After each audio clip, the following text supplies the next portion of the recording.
À Njiringiri, un village vivant au rythme des jours ordinaires, vivait un homme respecté, travailleur et marié. Aux yeux des autres, il ne manquait de rien.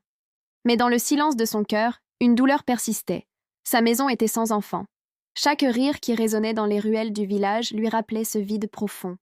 Au début, il priait Dieu avec foi et patience. Il disait « Seigneur, si tu veux, nous te faisons confiance. » Mais les mois passèrent, puis les années, et l'attente pesa lourd sur son âme.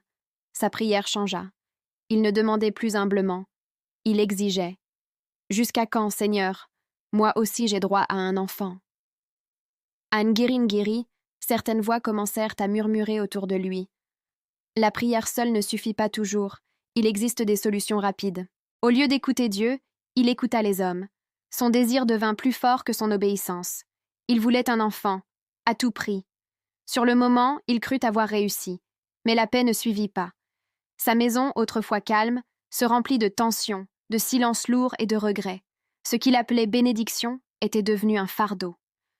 Une nuit, seul dans sa maison, il comprit enfin son erreur. Il tomba à genoux et dit en larmes « Seigneur, j'ai voulu courir devant toi. Pardonne-moi, fais ta volonté, même si ce n'est pas ce que je désire. » Ce jour-là, son cœur changea avant que sa situation ne change. Il apprit la patience. Il retrouva la paix. Il servit Dieu sans condition. Et au temps parfait de Dieu, pas au temps de l'homme, la bénédiction arriva. Sans confusion, sans douleur, sans tristesse. La bénédiction de l'Éternel enrichit, et elle n'est suivie d'aucun chagrin. Proverbe 10-22. À Njiringiri, son histoire devint un témoignage vivant. Morale. Quand l'homme force les choses, il se blesse. Mais quand il attend Dieu, la bénédiction arrive sans chagrin.